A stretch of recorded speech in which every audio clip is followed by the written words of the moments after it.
Jelajahi cara baru mendapatkan informasi. Download Metro TV Extend sekarang.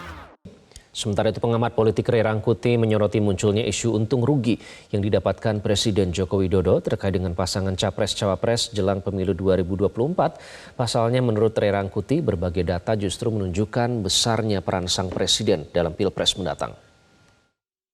Saya tidak melihat ada keuntungan besar bagi Pak Jokowi ya. Karena menurut saya ini lebih karena ada ketegangan antara Pak Jokowi dengan PDI Perjuangan ya.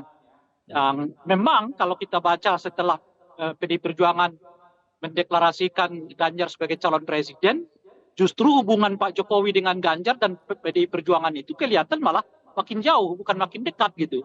Dan sebaliknya hubungan Pak Jokowi dengan Pak Prabowo itu kelihatan makin akrab. Sampai kemudian peristiwa pada hari ini kan.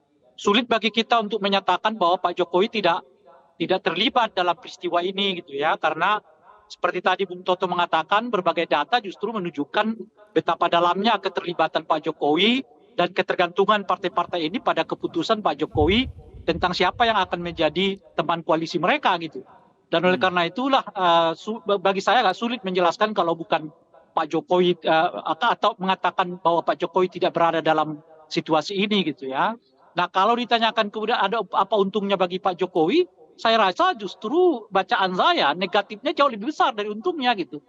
Kenapa? Satu-satunya yang menguntungkan beliau itu kan ya mengandaikan ada dua hal. Pertama adalah partai-partai ini akan dukung Pak Jokowi sampai nanti masa jabatannya berakhir dan setelah beliau tidak lagi menjabat sebagai presiden.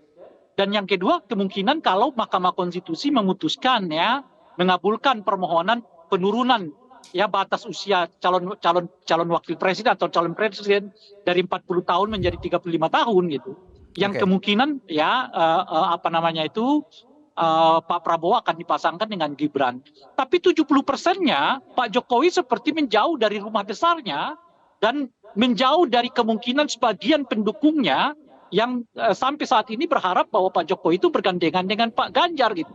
Oleh karena itu sebetulnya setelah deklarasi ini saya kira akan ada dinamika politik nasional baru, yaitu hubungan antara 4 koalisi partai politik, dalam hal ini PAN, PKB, Gerindra, dan Golkar, plus dengan Pak Jokowi, dengan satu segi PDI Perjuangan, P3, plus juga dengan selama ini orang-orang yang mendukung Pak Jokowi, tapi kecewa dengan sikap Pak Jokowi yang membiarkan dua partai ini bergabung dengan Gerindra ataupun dengan Pak Prabowo gitu.